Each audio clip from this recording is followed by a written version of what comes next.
ગુજરાતી બાળ વાર્તાઓ.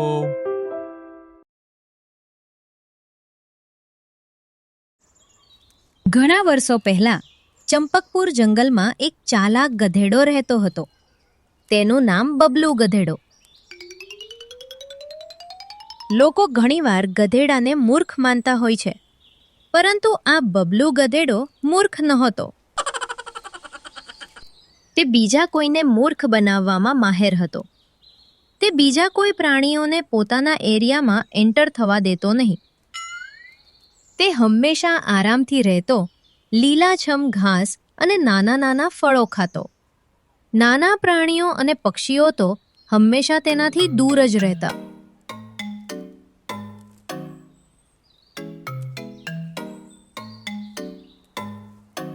એક દિવસ સોનુ અને મીનુ નામનું બકરી અને બકરાનું એક કપલ ચંપકપુર જંગલમાં આવ્યું.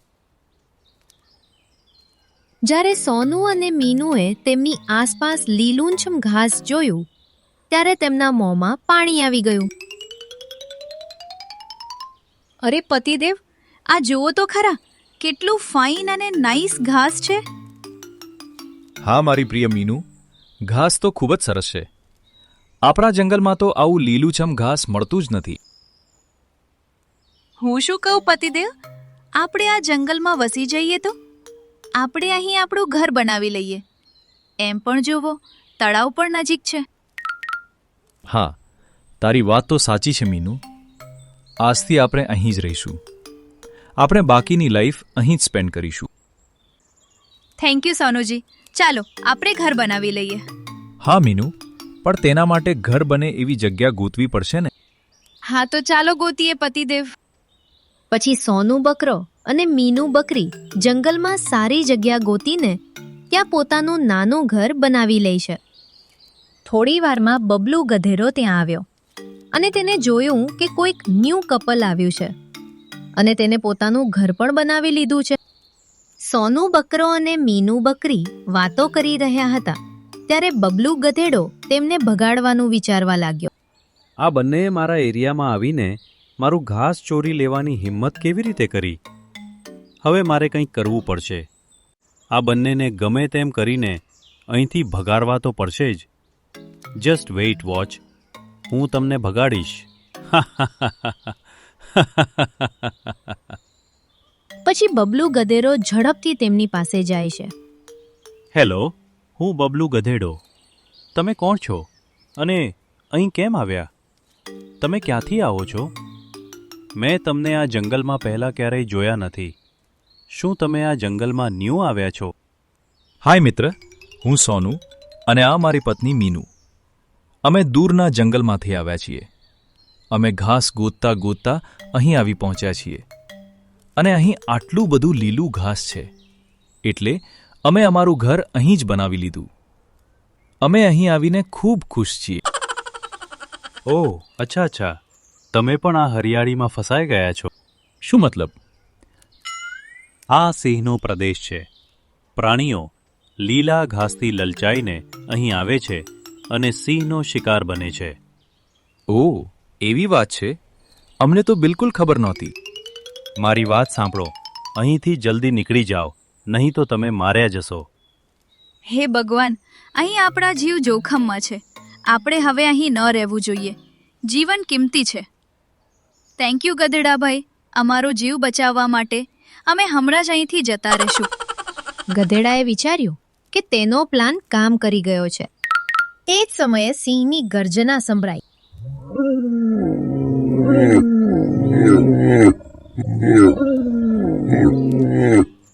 સોનુ અને મીનુ સાથે બબલુ ગધેડો પણ ગભરાઈ ગયો. સોનુ અને મીનુ જલ્દીથી ઝાડીઓમાં સંતાઈ ગયા.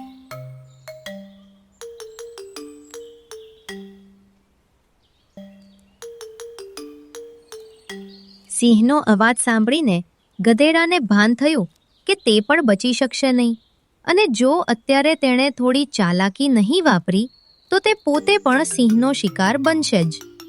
તેણે નજીકમાં સંતાવાનું વિચાર્યું, પરંતુ તેને છુપાવવા માટે કોઈ જગ્યા ના મળી. એટલી જ વારમાં સિંહ તેની પાસે આવી ગયો અને ગધેડા સામે ઊભો રહ્યો. તું ક્યાંથી આવ્યો? બકરી ક્યાં છે? મને હમણાં જ બકરીની સ્મેલ આવી છે. જલ્દી બોલ, મને ખૂબ ભૂખ લાગી છે. સિંહના શબ્દો સાંભળીને ગધેડાએ તેને સોનું અને મીનુ વિશે કહેવાનું વિચાર્યું, પરંતુ તે જ ક્ષણે તેના હૃદયમાં દયા આવી અને તેણે પોતાનું મન મજબૂત કર્યું. હા મહારાજ, બકરો અને બકરી અહીં આવ્યા હતા, પણ તે બંને તો ભાગી ગયા છે. તેઓ સાંભળ્યા નહીં. મારી તેમની સાથે લડાઈ પણ થઈ, ઝપાઝપી પણ થઈ. તેઓ આટલા લાંબા સમય સુધી અહીં રહ્યા, એટલે જ તમને તેમની સ્મેલ આવે છે. તો વાત એ છે. હવે મને જલ્દી કે તેઓ ક્યાં ગયા? હું આજે તેમનો શિકાર કરીશ અને ભોજન કરીશ. મહારાજ, ઓલા રસ્તે જાઓ. તેઓ હજુ બહુ દૂર ગયા નહીં હોય. જો તમે સ્પીડથી જશો તો તમને બકરો અને બકરી મળી શકે છે. ગધેડાએ તરત જ સિંહને વિરુદ્ધ દિશામાં ઈશારો કર્યો અને સિંહ એ સાઈડ જ ગયો.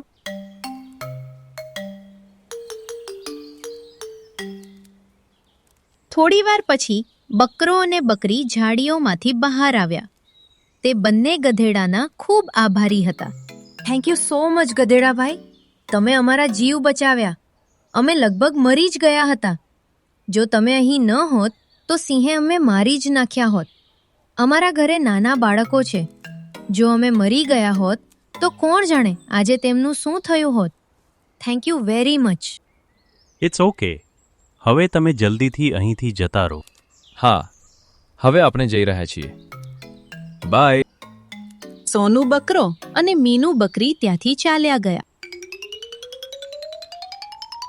બબલુ ગધેડો પણ ખુશીથી ઘાસ ખાવા લાગ્યો. થોડી વાર પછી એ જ સિંહ પાછો ફર્યો. તે ખૂબ ગુસ્સે લાગતો હતો, કારણ કે તેને કોઈ શિકાર મળ્યો ન હતો. કેમ ગધેડા, તું જૂઠું કેમ બોલ્યો? ત્યાં તો કોઈ બકરી નહોતી. હું ભૂખ્યો અને તરસ્યો પાછો ફર્યો. તમારી હિંમત કેવી રીતે થઈ? મહારાજ, તે બકરી છે. તેઓ એક જગ્યાએ ક્યાં રહે છે? તેઓ બીજે ક્યાંક ભાગી ગયા હશે. મને થોડો ટાઈમ આપો. હું હમણાં જ ગોતી આવું છું કે તેઓ ક્યાં ગયા છે. તમે શાંતિથી બેસો મહારાજ, હું હમણાં આવું. ના, હું હવે ક્યાંય નહીં જાઉં અને તને પણ નહીં જવા દઉં. હું તને ખાઈ જઈશ. તું ફરીથી મારી સાથે જૂઠું બોલીશ અને મને બીજે ક્યાંક મોકલી દઈશ અને તું ભાગી જશો. મહારાજ, એવું નહીં થાય. હવે તું મરવા માટે તૈયાર થઈ જા. સિંહના શબ્દો સાંભળીને બબલુ ગધેડો ચોંકી ગયો. તે પોતાનો જીવ કેવી રીતે બચાવવો તે વિશે વિચારવા લાગ્યો. તેણે ઝડપથી યોજના બનાવી અને કહ્યું, ના મહારાજ, હું તૈયાર નથી. મારા પગમાં કાંટો વાગી ગયો છે. મારો પગ દુખે છે. તે ઝેરી કાંટા જેવું લાગે છે. પીડા વીંછીના ડંખ જેવી લાગે છે. તું ફરીથી મને મૂર્ખ બનાવી રહ્યો છે. ભલે તું લંગડો હોય, પણ હું તને ખાઈ જઈશ. એ વાત ફેટ ફાઇનલ. મારામાં બીજે ક્યાંય જવાની હિંમત નથી. મહારાજ, મારા પગમાં કાંટો ખૂબ મોટો છે.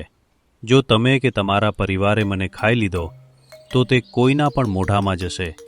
તે પણ મારી જશે. હું તમારો ખોરાક બનવા તૈયાર છું, પણ પહેલાં પ્લીઝ આ કાંટો કાઢી નાખો. તે પછી ભોજનનો આનંદ માણો. હું અહીં તમારી સામે છું. હું ક્યાંય જવાનો નથી. હું ઈચ્છું તો પણ જઈ શકતો નથી. પ્લીઝ પહેલાં કાંટો કાઢી નાખો. સિંહે વિચાર્યું, આ ગધેડો સાચું બોલી રહ્યો છે. કાંટો કાઢવામાં કેટલો સમય લાગશે? પહેલા હું કાંટો કાઢી નાખીશ, પછી હું તેને મારી નાખીશ. મને ફરીથી આવો ગધેડો ક્યાં મળશે? મારા આખા પરિવારને આજે ભોજન મળી જશે. ઠીક છે, કોઈ વાંધો નહીં. પહેલા હું તારો કાંટો કાઢી નાખીશ, પછી હું તારો શિકાર કરીશ. મહારાજ, આ જુઓ. કાળજીપૂર્વક કાંટો દૂર કરકો. તમારા ભાગ્યનો દરવાજો ખુલી ગયો છે. મહારાજ, તમારી પાસે એક અદ્ભુત તક છે. મારા પગક તરફ ધ્યાનથી જુઓ, ત્યારે જ તમને કાંટો દેખાશે. તારો મતલબ શું છે? મારા ભાગ્યનો દરવાજો ખુલશે? શું બકવાસ કરી રહ્યો છે? મારો મતલબ, તમારો દિવસ અદ્ભુત થવાનો છે. થોડી વારમાં તમે મને ખાઈ જશો. તમને ખૂબ મજા આવશે. તેથી જ હું આ કહી રહ્યો છું મહારાજ. જેવું સિંહે ગધેડાના પગ તરફ જોયું તરત જ ગધેડાએ ચાલાકીથી સિંહના ચહેરા પર લાત મારી, એટલી જોરથી કે સિંહને દિવસે તારા દેખાયા. સિંહે ઊભા થવાનો ખૂબ પ્રયાસ કર્યો, પણ તે સફળ ન થયો. સિંહનું જડબું સંપૂર્ણપણે તૂટી ગયું. આ રીતે ગધેડાએ ચાલાકીથી સિંહને મારીને પોતાનો જીવ બચાવ્યો. ગધેડાએ ટાઈમ વેસ્ટ કર્યા વગર ભાગી ગયો. તે વીજળીની જેમ દોડ્યો અને દૂર જંગલમાં ગાયબ થઈ ગયો. થોડીવાર પછી ગધેડો એક ટેકરી પર ઊભો રહીને હસવા લાગ્યો. લોકો ગધેડાને મૂર્ખ કહે છે, પણ સાચી મૂર્ખાઈ તો એ છે કે કોઈને દેખાવથી જ આંકી લેવો. અને તે ચાલાક ગધેડો ફરીથી પોતાના વિસ્તારમાં પાછો આવ્યો, પણ હવે તે પહેલા જેટલો સ્વાર્થી નહોતો રહ્યો, કારણ કે તેને સમજાઈ ગયું હતું ક્યારેક બીજા લોકોનો જીવ બચાવવાથી પોતાનો જીવ પણ બચી જાય છે. કોઈને મૂર્ખ સમજીને ક્યારે ઓછું ના આંકો. સમય આવે ત્યારે બુદ્ધિ અને હોશિયારી જ સૌથી મોટી શક્તિ બને છે. તો તમને આ ગધેરો અને સિંહની વાર્તા કેવી લાગી અને એમાંથી શું શીખવા મળ્યું? કોમેન્ટ કરીને જરૂર જણાવજો. અને બાળમિત્રો, અમારા વિડીયોને લાઈક કરજો અને સબસ્ક્રાઇબ કરવાનું ના ભૂલતા. આવજો, ટાટા. બાળ મિત્રો, લાઈક કરો આનું ના ભૂલતા, સબસ્ક્રાઇબ કરો આપણી ચેનલ ગુજરાતી બાળ વાર્તાને અને જુઓ સુંદર મજાની વાર્તાઓ.